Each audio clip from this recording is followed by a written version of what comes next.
Hi Flosstube, welcome to episode 3 of Sarah Stitches UK. My name is Sarah, and in this episode we're going to stick to the same kind of format that you've seen in the previous 2 episodes. We're going to start off and I'm going to be talking about some finishes and some WIPS, and if you are interested in Stacy Nash and particularly animal crackers, I think you'll probably find something here that's of interest to you. And then in the second part of the video, we are going to talk about a stitching related, sampler related book, and I'm going to sort of do a Stitchy book review, if you like. And the book that we're going to be talking about today is called Samplers, How to Compare and Value, and that is by Stephen and Carol Huber. So hopefully that sounds like something that you'd like to stick around for. So without further ado, let's get into it. The thing that I would like to show you is a start and a finish. It's something I started after the last time I filmed, and I also managed to finish it. So I would like you to meet Maggie Mae, aka Jerry, named after Jerry Halliwell of the Spice Girls and her famous Britpop Union flag dress. So this is Jerry, or Maggie Mae if you prefer, by Stacy Nash. She is stitched on 40 count light Sanditon by Swan Bay Fabrics, and well, she's obviously not using the called for colours. Let me just check for you the colours that I did use in case you're interested. I can do that in my book of days. So the little blue, what I like to imagine as the denim jacket, or blue cardigan if you prefer, that is stitched with Weeks Dye Works Blue Heron. The fur on her head and on her hands, that is Pelican Grey and Tin Roof by Weeks. And then the red in the dress, that's DMC 816. The blue in the dress, that is DMC 311. And the white is Weeks Whitewash. And I'm getting ready to fully finish her. And to do that, I got hold of some, hopefully you'll agree, appropriately themed fabric. So the fabric has got little Union flag hearts on it. So I think she'll look really good with that fabric. So this fabric is a Lewis and Irene fabric called Coronation Day. And I found this on Etsy, and the company was called Ava Bird Craft. So I'm hoping before too long, before the next episode, there's a commitment, hoping to have little Maggie Mae finished. And you know, I was inspired by all the patriotic stitching that lots of our friends in the US are doing to celebrate the 250th anniversary of the United States. And I thought, well, there's not so much patriotic stitching that you see from us UK stitchers. So I thought I would try to give that a go. And of course, at the moment, it's the World Cup. So I was watching the World Cup, and I think animal crackers are really ideal, you know, for sitting and stitching whilst watching other things. And because animal crackers are so ideal for sitting and stitching whilst doing other things, and also because they're so much fun to stitch, as many of you know, once I'd finished stitching on Maggie Mae, I didn't stop. I was like, I want to stitch another animal cracker. And so I went through my stash, and I've got a couple of animal cracker charts, maybe 2 or 3 others. So I had to choose between Lily and Harrison and Chili the penguin. And in the end, I thought that I couldn't really continue to be a proper stitcher for very much longer without having my very own frog. So I went for Lily. And this time I didn't stay totally true to the original colours, but I did definitely have stayed somewhat closer to them. I was trying to use threads from Stash was the main reason for that change. So this is where we are with Lily. So we've still got some more stitching to do on her. So she is stitched again with Weeks Dye Works, and the green there is Weeks Dye Works Scuppernong. The pink is Sophia's pink, and her little neck there is being done in cattail, and that's what I was working on whilst I was watching the football yesterday evening. So I made some nice progress on Lily there, and I've already chosen the backing fabric that I'd like to use for her. So hopefully I can do my finishing in one go. I can do Maggie Mae and I can do Lily hopefully at the same time. So this is a piece of Liberty fabric, and I found again on Etsy, I found this fantastic shop which was called Billow Fabrics. And what she was doing a bundle of different Liberty fabrics in similar tones. So I got a whole pack of them, and this pack was called Cherry Pie. And as you can imagine, it was sort of all sort of reds and pinks. And this was one of the fabrics that I got in that pack. But I thought that it was such a fabulous idea to do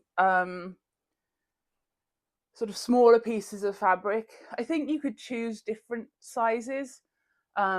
She offered 2 or 3 different options for the size of fabric that you want, and you got maybe 10 cuts of that fabric. So I think that's definitely something I would recommend checking out if you wanted some fabrics for finishing.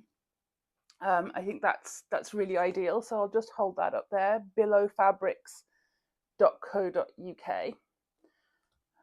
And that's her business card. So yeah, so that's 2 animal crackers and their backing fabrics well underway. So I'm excited to get the stitching finished on Lily, and then to get them both fully finished. And since I was showing you animal crackers, I thought I would take the chance to show you some of my past finishes of animal crackers.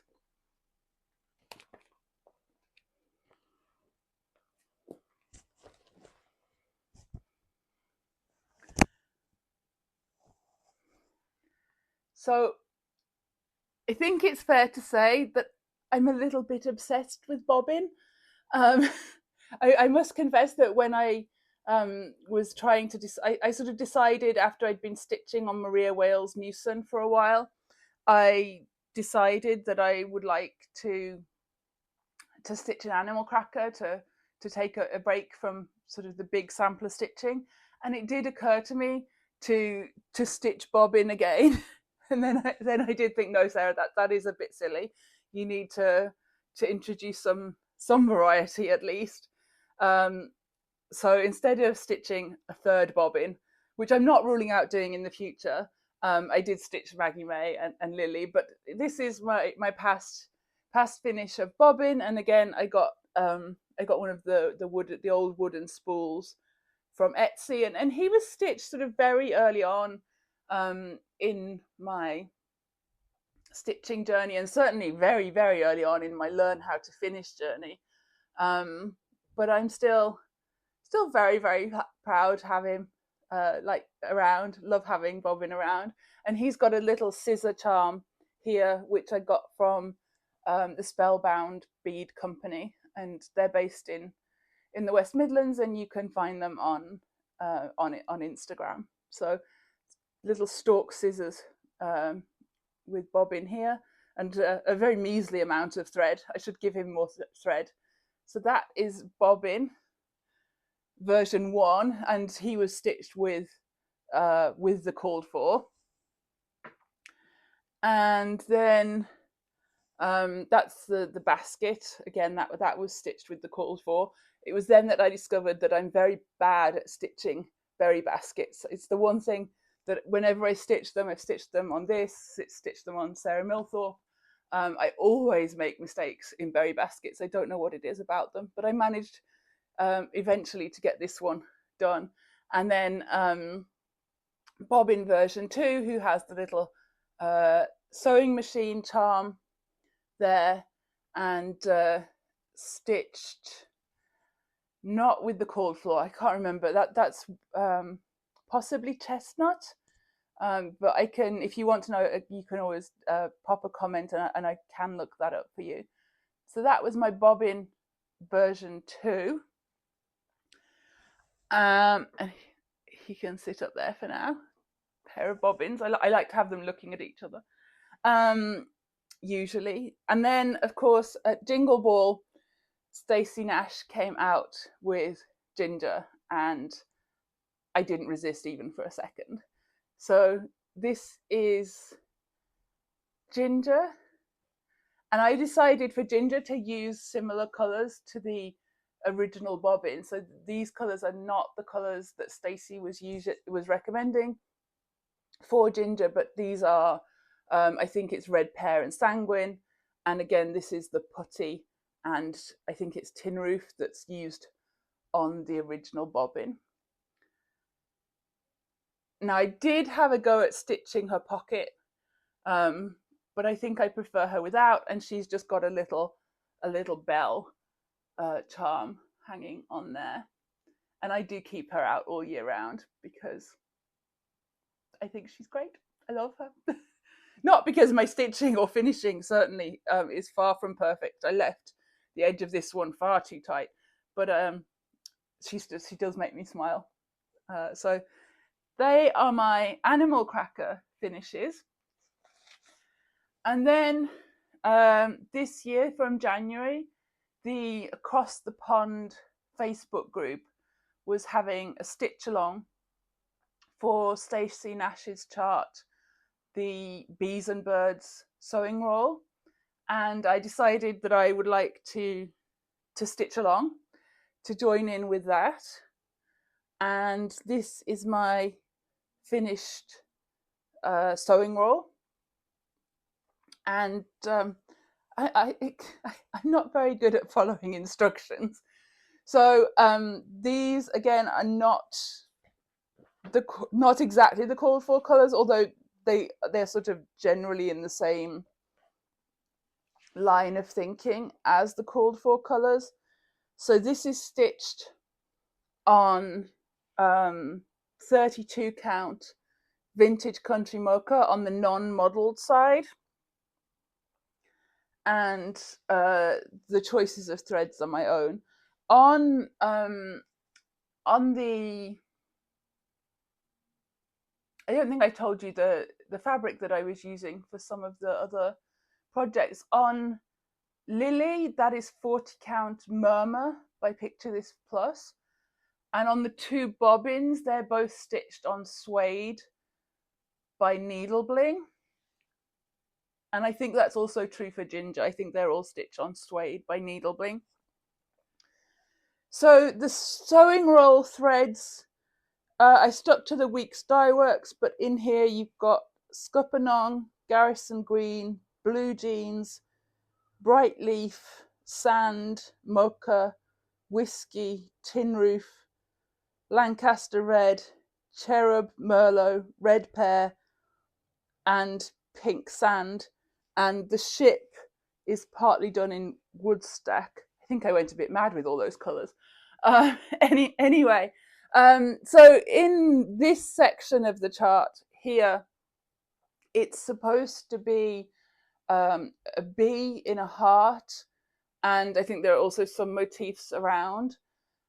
And I decided that I wanted to stitch a ship, and the reason that I did that was because I'd been looking at this book, Sampler and Antique Needlework Volume 2 by, who's this by?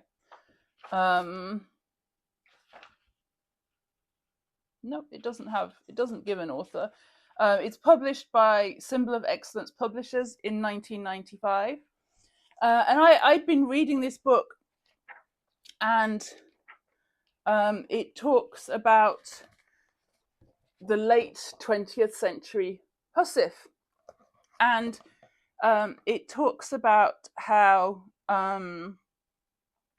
these little folding bags were issued to all soldiers and sailors in Britain.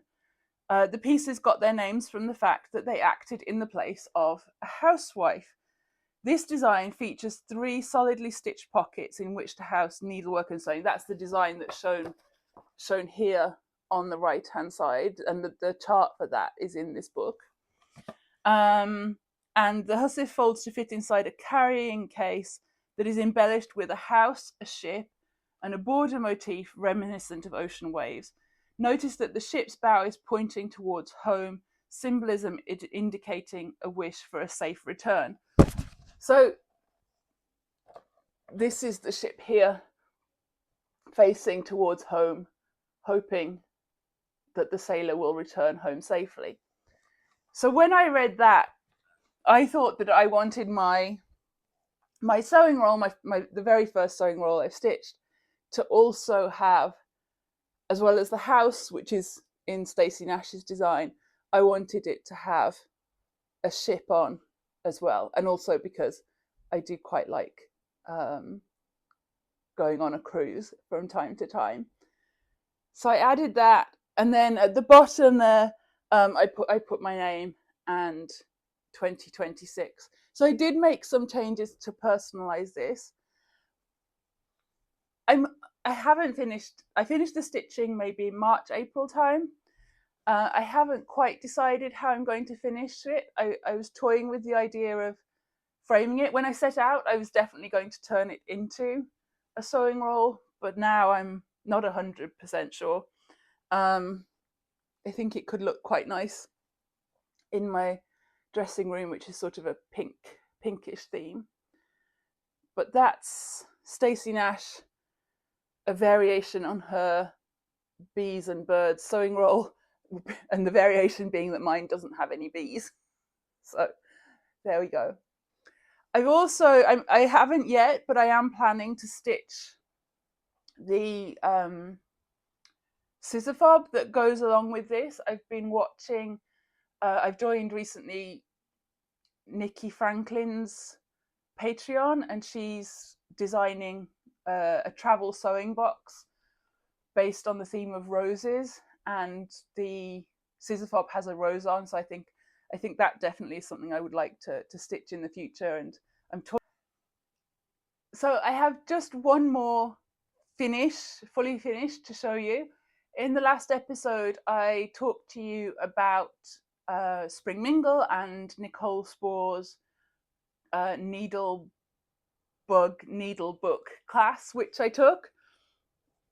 And I was talking that I'd sort of stalled out. I'd cut out some shapes, but I'd stalled out because I was worried about the difference between wool felt and felted wool.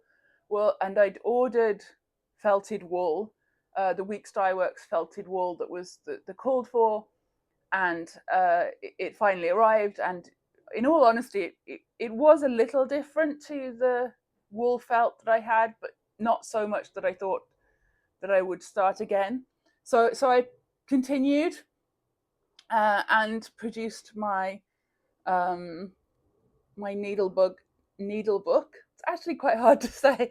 I put some buttons on there in place of the embroidery, and then in the middle, I decided against putting the pocket book in the pocket in the middle, and instead decided to have a place for different size needles. So I've got a place for 24, 26 and 28 count needles. I had a couple of 28 count needles, but I've been taking them out on a regular basis.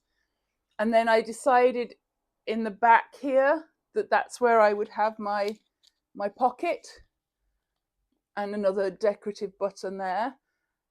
And I was at home visiting my mum and dad, and my mum was tidying up my stuff that I left at her house, which she's always doing whenever I visit, and I don't blame her. And she found the labels, the name labels that used to go in my school uniform, and she asked me if I wanted them, so I did.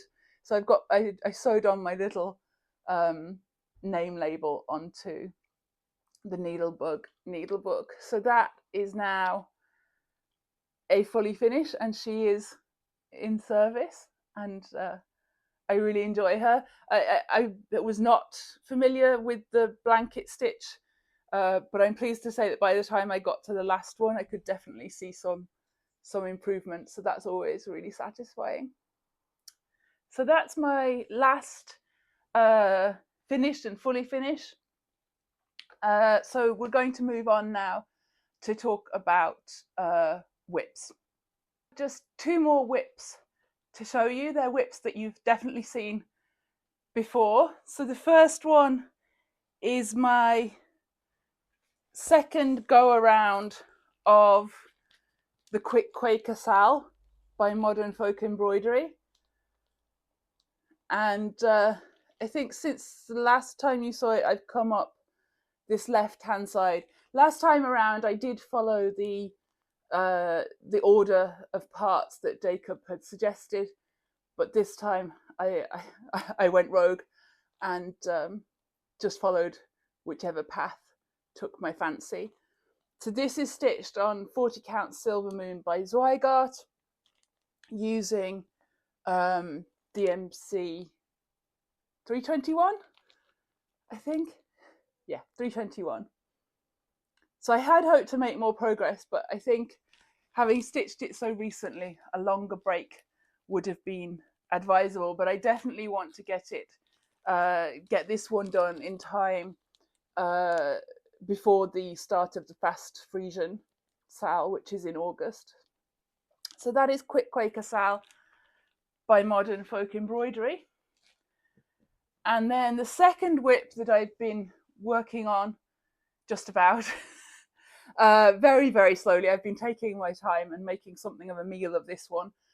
This is Maria Wales Newson. This is the year-long stitch along with the Friends of Hands Across the Sea Facebook group.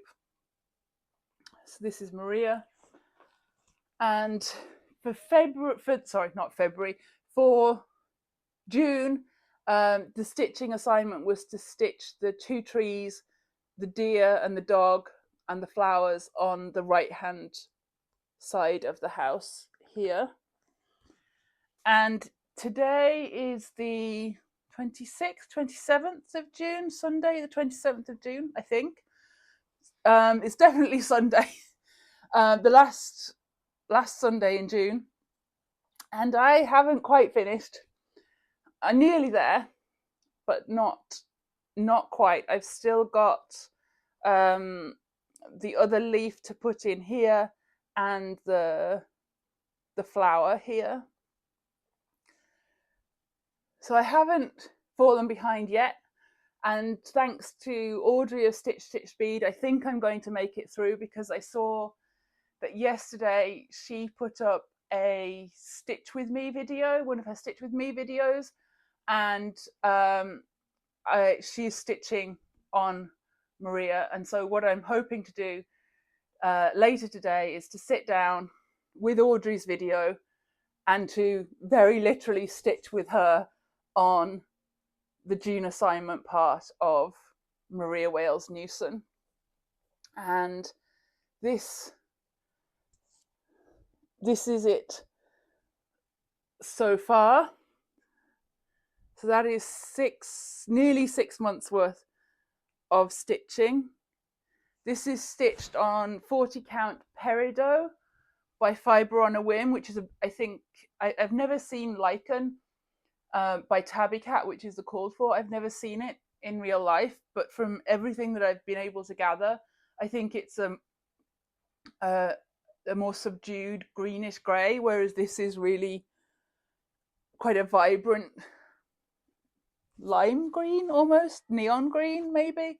Maybe not neon green. And I chose it because I did want it to be bright, and some of the color changes in the trees and so on were designed to make it that bit brighter. So that is my progress on Maria. I haven't quite made it for the June assignment, but hopefully I'll get it done, if not today, in the next few days. And then we move on to this bit here, and I am looking forward to stitching that vase in July. So hopefully that I won't leave that right to the last minute, but you never know. So they're my only other two WIPs. I'd like to talk a little bit about plans. Particularly, I'm thinking plans around Christmas in July. For Christmas in July, I'm going to stick with my Stacy Nash current theme. When the Stacy Nash Gingerbread House Sewing Book came out, I did not take that class at Jingle Ball, and then I spent a whole year regretting it and hoping that she would release it. And then, of course, last Jingle Ball, she did finally release it, much to my great relief. So for Christmas in July, I'm going to be stitching the Gingerbread House Sewing Book. I think these are the called for colours. I ordered them and they came. So I think that's all of them. And I don't think I snuck anything else in there. But that is going to be stitched on 40 count oak by Northumberland Sampler House. And I think this is probably my very favourite linen in terms of both colour and the feel of it. Last year I stitched 2 Prairie Schooler Santas on it. I've gifted both of those, one to my mum and one to my brother. I'll see if I've got photos. And I stitched that on oak and just loved it. And I've got this piece, which I think is just about going to be big enough for the gingerbread sewing book. So that is one of my plans for Christmas in July. And then my other plan, which is sort of Christmassy, but not really very Christmassy, is to stitch on Harriet Goddard 1817. I mean, it has reindeer on it, although I think someone said that they're deer rather than reindeer. But anyway, for me, they're reindeer. This is a stitch along on the samplers. Oh dear. On one of the sampler Facebook pages. It started in January, so I'm way behind. But I think if I do 2 sections a month, then I could still finish it by January. And this is the sampler that Audrey Stitch Bead won a ribbon for at the Threadworks Fair. And if you haven't seen that episode, which I think is the latest episode of her Flosstube, I recommend it, as I recommend all of her videos. They're absolutely fabulous. So that is my other plan for the coming month, and I'm planning to stitch that on 40 count Legacy by Picture This Plus. This was one of the very first pieces of 40 count linen that I ever bought, and honestly, that probably 18 months to 2 years ago, and I bought it because I was curious to see if I could see and to see what it looked like and felt like. And when I got it, it was also possibly the first or one of the first pieces of hand dyed linen I had.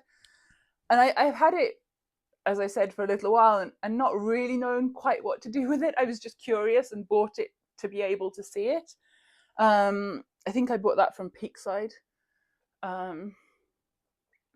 But yeah, I think finally I was sort of looking at Harriet and thinking I'd like to start stitching her. I've been wanting to start stitching her really since the SAL started, but I was nervous about whether I'd be able to keep up alongside Maria Wales Newson. But now that the Maria Wales Newson pieces, the segments for it are getting a bit smaller, I'm thinking that I'll be able to cope with doing the two. I have got the thread. I'm planning to stitch this with the DMC.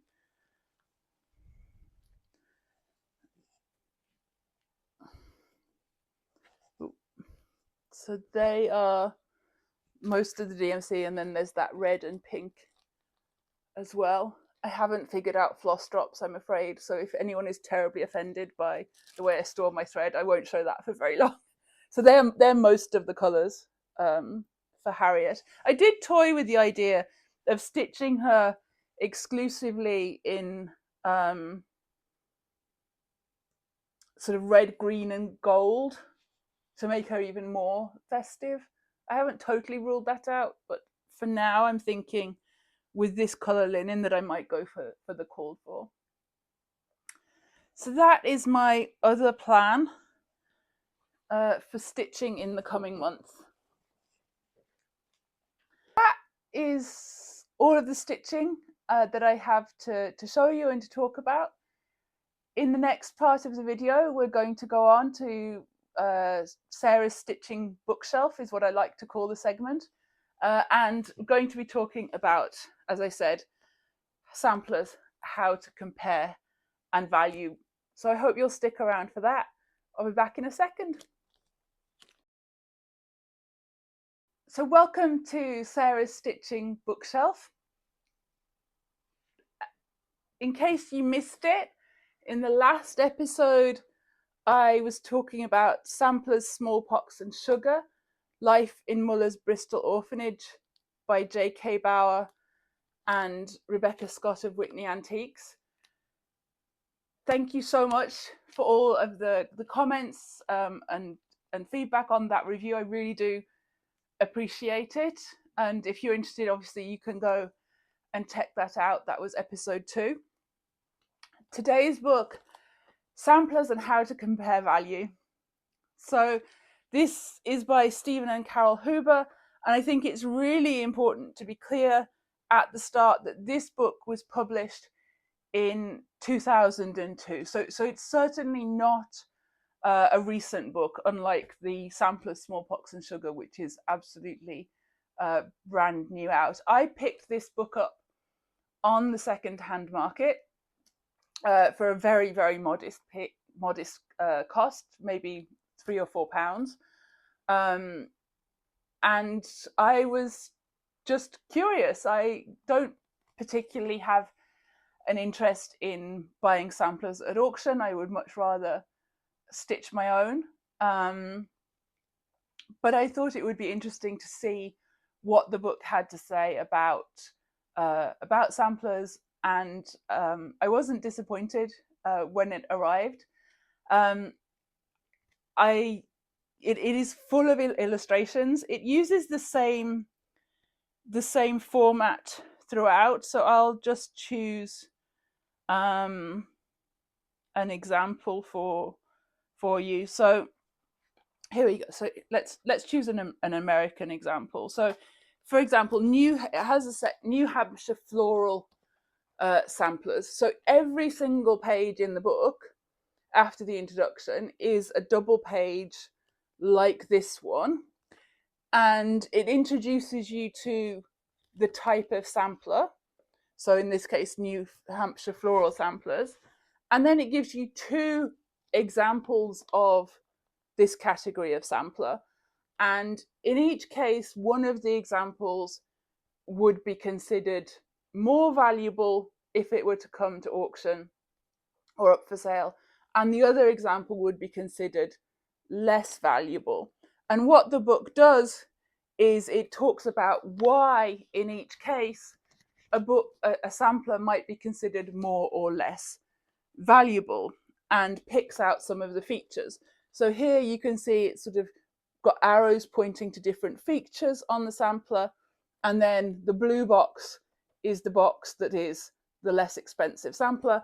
On the opposite side of the page, there is a pink box where you can see the details of the more expensive sampler.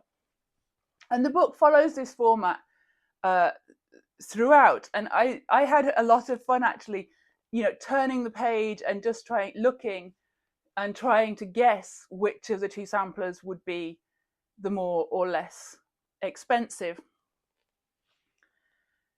The amounts are given in dollars, and this book, unlike the samplers book by Rebecca Scott, which I reviewed in episode 1, this book does have a lot more detail on American samplers and goes into a lot more of the different categories of American samplers that they are. So in that sense, it works quite well as a companion to that, and for people who want to get more understanding of the nuances of different American sampler categories. The prices are also given in US dollars, and so I think that based on that the information is the information around the costs of the samplers and the relative popularity of the samplers is probably based on the prices that these would fetch in the US, although I can't imagine that they would necessarily be a very big difference. But if you know otherwise, I'd be very interested to hear. In terms of the structure of the book, so I've talked a little bit already about the structure of each page, and that doesn't change. But we start off with an introduction to samplers, and it really does go into detail about how you can use this book and how to go about purchasing samplers. And then it has sections. So it has a section on British and European samplers, another section on North American samplers, specifically New England samplers, and then a third section, which is North American samplers, Mid-Atlantic and Southern samplers. And it concludes with a list of places where you can go if you want to see samplers in museums, particularly in the US, and also it gives you a reference list. I think, although this book is very clearly targeting people who want to buy samplers, possibly at auction, but in any way, there is an awful lot of interest in it, in the way it picks out the different features and the different categories of samplers, and it compares them. So I think don't be put off by the title, even if you, like me, are not particularly interested in buying samplers. I think that the illustrations are such that you will find something appealing. And if you can pick it up for the same kind of price that I did, I think you'll be very pleased indeed with your purchase. The key takeaway from this book, if I had to sort of sum up what it tells you about buying samplers in one sentence, I would say that the condition of the sampler and the quality of the images are the most important. And I think that we've probably all had the sensation of seeing a picture of a sampler, a reproduction sampler or a new sampler that's by a newer designer, and sort of having that gasp moment and thinking, gosh, I have to stitch that. And I think that that's really the feeling that that you would probably be looking for if you were wanting to buy a sampler. If you saw a sampler and you just had that sort of little intake of breath when you saw it, that alongside the condition is what the authors are advising that you should be considering. In terms of my favorite details in this book, I thought it was really interesting that the book says that monochromatic samplers are best seen close up, while ones with pictures do well from far away. So I thought that was a fun fact. And we're told that in 1996, a sampler sold for $1.6 million, and this was by Hannah Otis. And what I would like to know, and if any of you know, please do tell me, I wonder if this record still stands, or whether another sampler since then has been sold for more than $1.6 million. I also would like to know what Hannah Otis looks like, because there's no picture of that particular sampler in the book. In terms of my favorite image or images, I'm going to cheat. I'm going to pick out a couple. I really enjoyed seeing these images of English darning samplers here. And again, you have here, I hope you can see the sort of the one that the authors say would be less expensive. And then on the right hand side, the more expensive one. And it doesn't always follow the book in the book that the less expensive one is on the left and the more expensive one on the right. And the less expensive ones are not often that cheap. But this one, this English darning sampler here on the right, by Bridget Turner in 1807, where you have the darning around the flowers, I thought was just absolutely spectacular, like really special, I thought. And it reminded me of the sampler that Colin from Stitchpocalypse is stitching, and I really do enjoy his Flosstube and thoroughly recommend going to see that.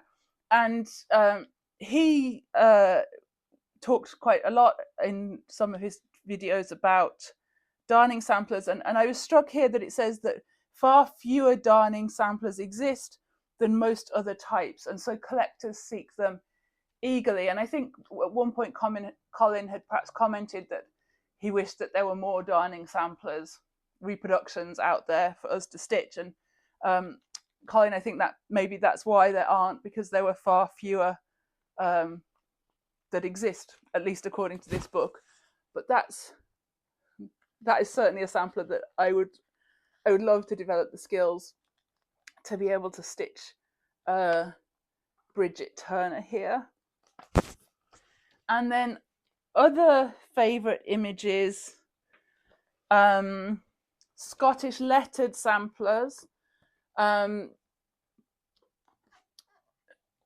This one I was really taken with. That was one that had that sort of gasp moment when I saw it. You have the typical Scottish letters, but you also have this sort of very ornate basket and these two peacocks there. I'm definitely going to be starting Martha Walmsley in August, late August, sampler September. So peacocks and big beautiful birds are on my radar for sure. And finally, the last sort of gasp, well, not the last, but the last one that I'm going to show you, because I don't want to spoil all the surprises in the book, is a Rhode Island house and figure sampler. And these apparently are very, very popular and therefore fetch relatively high prices. And I just love these, the house and these two figures either side. And it's the book comments that proportion wasn't considered particularly important. And so I love these like outsized people next to that house. I really did enjoy this book. Obviously, if you were interested in purchasing samplers, the information about pricing is 20-something years out of date. So it probably won't serve you well in that very specific way, but it would certainly be interesting. And I think for anyone who's interested in samplers, this is still a very good book to add to your stitching bookshelf, especially if, like me, you're able to pick it up on the second-hand market for a very modest price. So those are my thoughts on samplers, how to compare and value. If you have this book on your stitching bookshelf, do let me know what you think. If you have any other books that you would like to see talked about and reviewed on the channel, again, please drop the information in the comment below. I would love to take your recommendations and to expand my stitching bookshelf. And well, other than that, I think that's everything from me today. Hopefully I will be back with another Flosstube in late July. But in the meantime, thanks so much for watching. I really do Appreciate it, and happy stitching.